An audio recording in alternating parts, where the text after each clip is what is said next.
Assalamu alayka ya akhi. Alayka minni salam, oh brother. Because now it's all about emotions. It's about the emotional bond. So she instilled that in their hearts. Because they were orphans, Imam Hussain and Hussein. She knew that she couldn't take the place of their mother Fatima al-Zahra. That's why what she wanted to do is be like a servant to them. Allah. What they went through, Imam Hussain and Hussein, was a lot. Just one example is one day Mughira ibn Shu'bah was on the pulpit in the Mosque of the Prophet. Imam al-Hassan was sitting there with the crowd. When he began to speak, Imam al-Hassan stood up. He said, أَنْتَ الَّذِي لَطَمْتَ أُمِّي فَاطِمَ عَلَى خَدِّهَا. It was you that slapped my mother. I recall that. I remember that. So Baneen knew about these tragedies. That's why when she came inside the house of Amir al-Mu'mineen, she came just to serve them, to be like a servant to Imam al-Hassan and Imam al-Hussein. And this is what she taught her children as well, that you are the servants of Hussein. Imam Ali's aim was to raise his 4 children, Al-Fadl Abbas and his brothers, to support Imam al-Hussein when he is all alone in the city of Karbala. Nouri Sardar, I believe you have a poem you've written about Baneen. I think I want to start this poem. Regarding Baneen, we all know she is Bab al-Hajat, which means, of course, people who seek fulfillment of their desires and their prayers and their wishes often go to a number of people who are labeled as Bab al-Hajat, people that, saints, that when you make dua in their name, we find that our desires are answered quicker. And this has been proven in history, and I'm sure all of us have experienced this. Some of us, for example, some of the saints, Abu Fadl Abbas alayhi salam, is known as Bab al-Hajat. Baneen is also known as Bab al-Hajat. So I want to start this poem with that perspective. This poem looks at Baneen salam alayha before her death. And before her death, or in the days leading up to her death, she remembers, how can she forget her son, Abu Fadl Abbas alayhi salam. And she says, in each dream presented to me, I see with death he welcomes me. In each dream presented to me, I see with death he welcomes me. And so when his presence I yearn, for my Abbas, my death I yearn. In each dream presented to me. When I ache from the tears I shed, and this ache sends my eyes to sleep, propelled one world to another, as into death's shadow I leap, lowered into a darkened grave, and upon me the insects creep. When I ache from the tears I shed, and this ache sends my eyes to sleep, propelled one world to another, as into death's shadow I leap, lowered into a darkened grave, and upon me the insects creep, till I hear Ali's battle cry, and comes pouncing an angered weep, saying, I am Abbas, son of Haydar. I am Abbas, son of Haydar, dare you creep upon my mother? And to my beloved I turn, for my Abbas, my death I yearn. As I sleep in the tears I shed, and upon them my head I rest, I converse with this champion, the victor of every contest. He tells me, mother, you fed me my courage. He tells me, mother, you fed me my courage, and you bathed me within honor's nest, so that the moon's jealous of me. So that the moon's jealous of me, and all part for all my conquests. Mother, I've wrestled with the moon. Mother, I've wrestled with the moon. No, nothing stopped me from this tomb. To his mother's womb he returns, for my Abbas, my death I yearn. I tell him, my son, cradle me like your mother you once cradled. I tell him, my son, cradle me like your mother you once cradled. These memories, they play on my mind. Without your warmth I have struggled. He answers, mother, with what hands?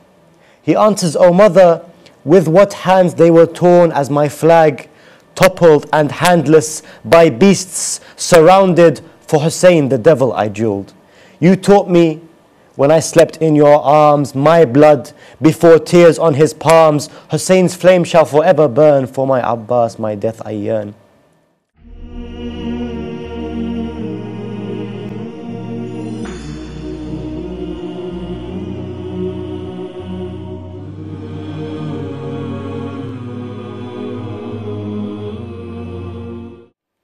Welcome back to Tales from the Pulpit. We will continue with the poem by Nouri Sardar, inshallah. Continuing the poem of Baneen, salam alayha, talking about her dreams where she is visited by Abu Fadl Abbas. She says, were I to wander a desert and then by water my tongue be quenched. Were I to wander a desert and then by water my tongue be quenched, this is how I've welcomed death. The angel of death, my hands clenched, yet you Abbas refused to drink. Yet you Abbas refused to drink, and so left on his tongue unquenched, not when Hussain, the cup of death, was to drink whilst with arrows drenched. She says, this is how I've raised my children. This is how I've raised my children. His love makes widows and orphans a motherless womb. It must learn, for my Abbas, my death I yearn. Abu Fadl Abbas tells her, oh my mother, take my handless arm.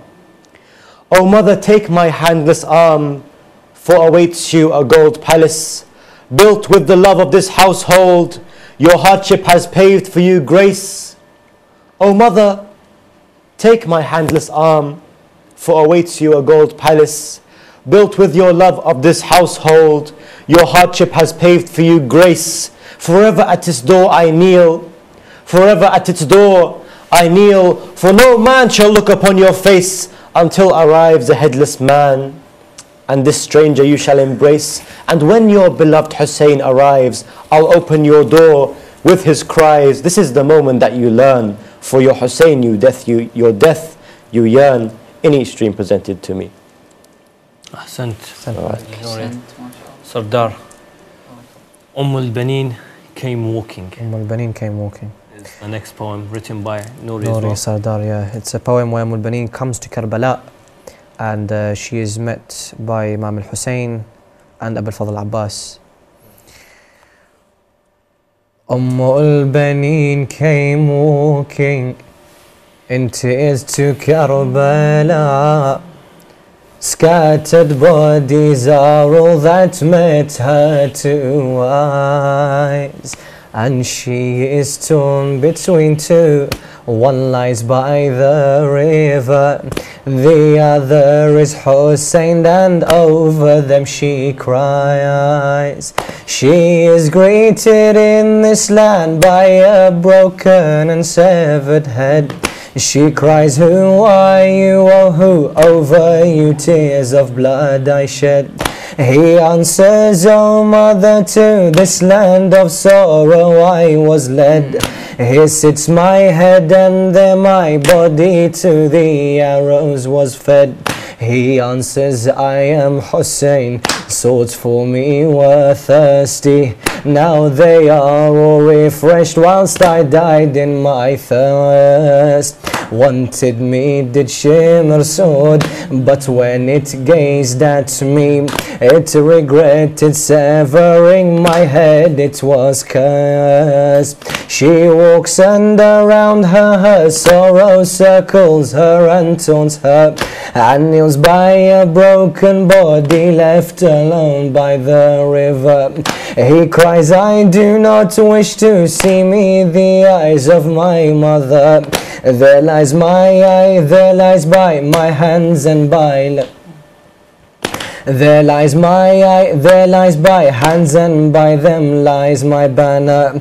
Drawn in screams is this picture, and it just engulfs her. In her arms she cradled Abbas's severed hands. Like when Hussain stood alone, his voice a sorrowful tone.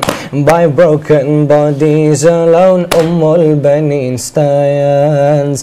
Tell me, Abbas, wasn't your tongue for that water so thirsty? Much like the arrows were thirsty for the blood in your body. The flag of your brother without your hands, how did you carry? Why not rise up from your death and with your hands Hussein bury? You said before you were slain, O self after Hussein, how can you drink when for water he is thirsty? Did the army not shed tears when your hands they severed, when they shot a rain of arrows on your body? Why does Hussein not talk to me when on a spear his head raised? Only his words would end the dark oppression upon my days. For him even the arrows cry a song of beauty and praise. Between his head and his body lie the beauty of his ways. Where's justice after Hussein? What destiny remains? Even the sword that cut his head curses itself. Alone Hussein's banner stands by his shattered body, by his throat severed after it complained of a thirst. Abbas's severed hands direct her to more severed bodies. Abbas's severed hands direct her to more severed bodies. These beautiful angels were crushed and shattered by the horses. What meets her right tears her up and it breaks her into pieces. There lies Ja'far and Abdullah, and upon Uthman she grieves. Which body should she bury? Her hands don't allow her. Upon each body they shake and they can tremble. Once she held them in her arms, now blood upon her palms. In the essence of her heart tragedy is weep. In her mind till her death she sees his children's cries and wails, and haunts her through day and night this tragedy and this tale. Like when Fatima in anger complained toward the nail, she complains to the source thirsty for the blood of whom he felt.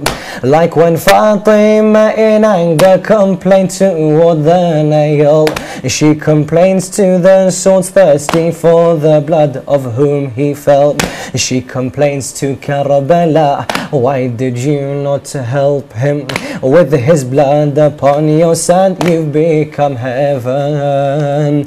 Do you not cry at this sight? 72 bodies, with them Hussein and Abbas and all of my children. She cries, oh Fatima, have you seen what they've done to your son? Upon his neck rested Shimon's sword, and with him was no one. This family of angels, broken bodies they have become. The beauty of truth was killed, and with it all justice has gone. I ask by your broken rib, Zahra, and your worship, how would your heart break if this sight met your two eyes? For my heart lies torn in two. One lies by the river, one lies with Hussein. Tell me, oh what a demise. One lies with Hussein. Tell me, oh what a demise. In narrations we have that when Baneen gave birth to Qamar Bani Hashim Abu al-Fadl al-Abbas, Imam Ali came to see this young baby. He looked at the baby, his face lit like a moon. Imam Ali got his small hands and started kissing them, and he started crying. Baneen at this sight, she said, Sayyidi Amir al-Mu'mineen, is there something wrong with my son Abbas? Why are you crying? He said, no, there is nothing wrong with this Abbas, but I am crying for these hands that will be cut off for his brother Hussein. Another time these hands were kissed. This time, as His Eminence Sayed Mustafa mentioned, when Abu al-Fadl said, Assalamu alayka ya akha, Abi Abdullah al-Hussein went running towards Abbas. Narrations say he stopped. He saw something on the floor, he picked it up and he kissed it. Then he carried on walking. Again he stopped. He picked something up and he kissed it. Those were the two hands of Abu Fadhil Abbas. Ya Baneen, usually when I have a haja, whenever something's wrong, when I'm in need of something, I say, Ya Baneen, I'm going to read you a Fatiha. I read a Fatiha for Baneen. I remember Baneen buried in Baqi' next to those four infallible Imams, those oppressed Imams in their life until today. I read a Fatiha for Baneen and I ask, this special night, I ask Baneen, we have a lot of hajat. We have a lot of people that ask for your intercession. So please have mercy upon us and intercede upon us. And inshallah our hajat are all given. Sayed Mustafa, we have the musibah that says Baneen, of course, did not go to Karbala. All this time she was waiting for news from Abi Abdullah al-Hussein. What does the pulpit have to say when it comes to Baneen? Well, first of all, you know how Abu Fadl Abbas and Imam Musa ibn Ja'far and Baneen have in common? They're all called Abwab al-Hawaj. And you know how they earned this title? Each and every one of them had an aim in life, a hope, a wish. Imam Musa ibn Ja'far wanted to be released from prison to see his son, Imam al-Rida. But that never happened until he was poisoned and killed.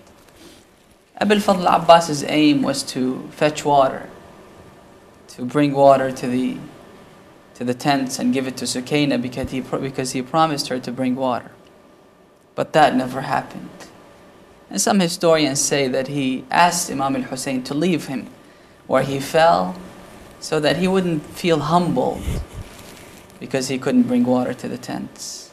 And Baneen had one wish, one hope, one aim in life. And that's to sacrifice her children in protection of Imam al-Hussein alayhi salam. But did that happen? Because it didn't happen, Allah subhanahu wa ta'ala made her shrine, her grave, made her so special that if anyone goes there with a request, Allah subhanahu wa ta'ala will fulfill their request and hajj. They say that Imam Zayn al-Abidin and the caravan of the captives, as they were arriving and getting inside the city of Medina, the Imam met with Bishr ibn Hadlam. He said to him, do you know how to recite a poem? He said, yes, Ibn Rasulullah. He said, go inside the city of Medina and inform the people of what happened to us, so they would know what we went through. So he went inside the city of Medina and called out, Ya Ahla Yathrib la maqam lakum قتل الحسين فأدمعي مدرارا ما حال جثة ميت في أرضكم بقيت ثلاثا لا يزار. He was telling the people of Medina, come and receive the caravan of the captives. Imam Zayn al-Abidin and the women and children enter inside the city of Medina. Baneen heard the commotion but didn't know what was going on. She was waiting to receive the news of Hussein. What happened to them? They were supposed to go to the city of Kufa. Now she meets with Bishr ibn Hadlam. When she sees him, she said, what were you saying? Do you have any news? Do you know anything about my son Hussein? Bishr ibn Hadlam said, who are you? She said, I am Baneen. Bishr ibn Hadlam knew what happened to her children. So he said to her, عظم الله أجرك بولدك عبد الله. I wanted to tell you that your son Abdullah was killed in a battle in Karbala. She said, did I ask you about my son Abdullah? I said to you, what happened? Do you know anything about my son Hussein? She said to her, يا أم البنين عظم الله أجرك بولدك جعفر.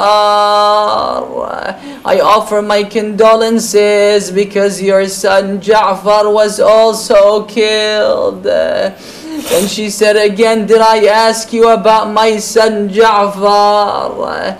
He said to her, then عظم الله أجورك, your son Uthman was also killed and his head was severed. She said, I didn't ask you about my son. I said, do you know anything about my son Hussain? He said to her, يا أم البنين عظم الله أجرك بولدك العباس.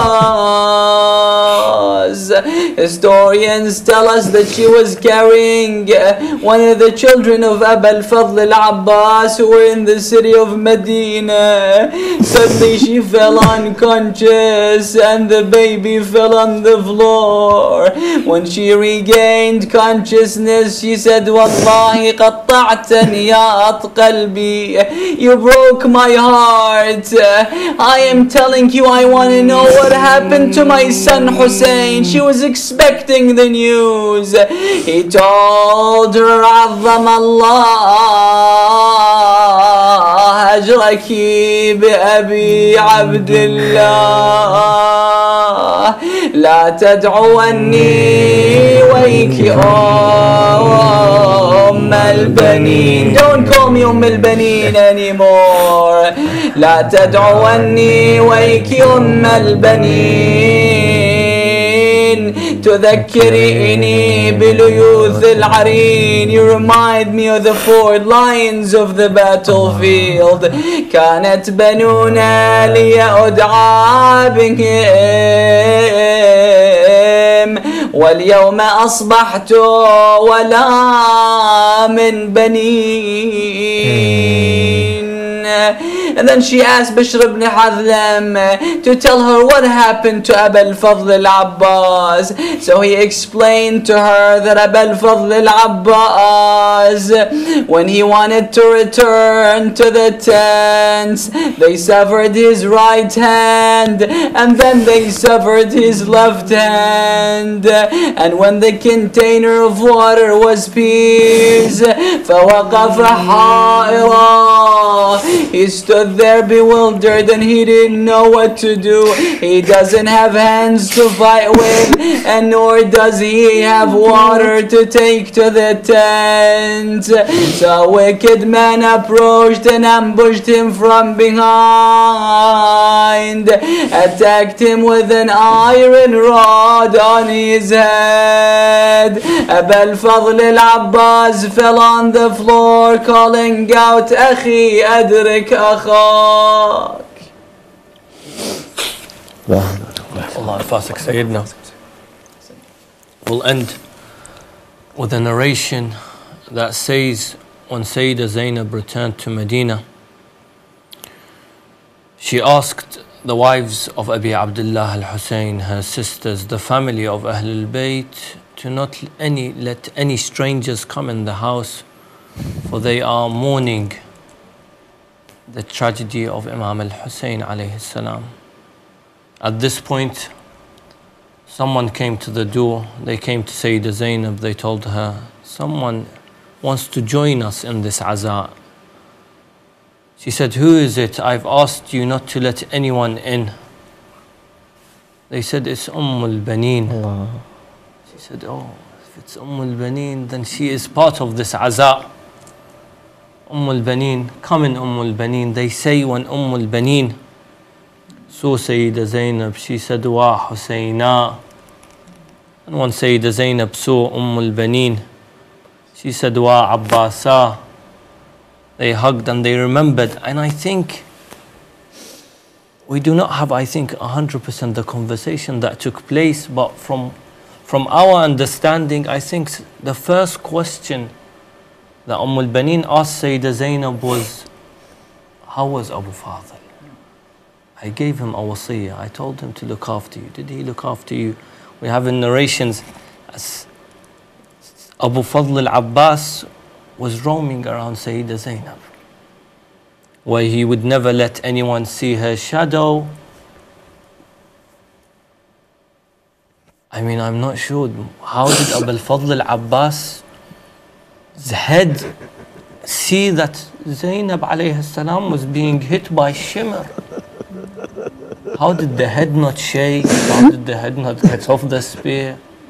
That's the love Abu al-Fadl al-Abbas had for Sayyida Zainab. Abu al-Fadl al-Abbas, his role, as we know from narrations, that on his deathbed, Amir al-Mu'mineen called his sons one by one. He called al-Hassan, he gave him his, said, Aba Muhammad, you are the Imam after me. He called Hussein, he gave him his advice. Ummul Baneen kept coming in. She said, don't you have any advice for Abbas? You've given your advice to everyone. About my Abbas? He said, Abbas, I've got my advice. Abbas came into the room. He said, Wasiti. He pointed to Abi Abdullah al-Hussein. He said, you look after him. That's it. In the narration, after the arrows pierced through the body of Imam al-Hassan, Abbas was about to take his sword. Abi Abdullah al-Hussein told him, today is not your day. Your day will come, Abu al-Fadl al-Abbas. And he proved to us, Abu al-Fadl al-Abbas alayhi salam, that he was devoted to his master. As Sayyid Mustafa mentioned, that he never called him Akha. And you know, I have a brother, you all have brothers. May Allah cure Sayyid Muhammad Kadhim. You love to hear the word Akhi, or we say Khuya in our Iraqi dialect. You love to hear that word from your brother. And Abi Abdullah, it was a dream for him. And that one day Abu al-Fadl al-Abbas would call him Khuya or Akha. And he did, but in his last few moments, he called him Akha. We ask that Baneen, insha'Allah, accepts what we have to offer. These words of poetry that Noor Sardar has written. Insha'Allah, he can carry on writing for the sake of Abi Abdullah al-Hussein. As we know this, he's written 2 volumes of his book. Insha'Allah, a 3rd volume comes out. And insha'Allah, we all benefit. I advise everyone that have not got a copy to get yourselves a copy of this book. I'd like to say we are all servants of Imam Hussain alayhi salam. All of us try to serve Imam Hussain in our own way. Mulla Ali Fadhil recites, Sayed Mustafa gives lectures, you yourself produce and do programs such as these. We all have our ways to serve Imam Hussain. I think the most important thing is that whoever has a talent, whoever has a passion, the one thing that you can do to make yourself rich in your heart, in your spirituality, is use that talent to serve the message of Imam Hussain alayhi salam. I think we hear many times that Imam Hussain alayhi salam, when he was left all alone in the battlefield, he cried out a call to the east, to the north, to the west, to the south, saying, is there anyone out there to help me? And the scholars say this isn't a call to anyone in that time, it's a call to all the times, it's a call to now. Imam Hussain asks us, is there anyone to help me? I may write poetry, but Sayed Mustafa, he reads lectures, and Mulla Ali Fadhil, he recites, and you yourself do programs such as these. We all serve Imam Hussain alayhi salam in our own ways, and none of us is bigger than the other. All of us are servants in the eyes of Imam Hussain alayhi salam. Inshallah, we can be counted as servants of Abi Abdullah al-Hussein and as servants of the Ahlulbayt. I ask the viewers to keep Sayyid Muhammad Kadhim in their du'as, to keep their channel in their du'as, and insha'Allah we carry on beaming to you the teachings of the Ahlul Bayt and the teachings of Abi Abdullah al-Hussein, Ruhi lahu al-Fida. Join us again tomorrow. Ya Rabb al-Hussein, بحق الحسين اشفي صدر الحسين بظهور الحجة. والسلام عليكم ورحمة الله وبركاته.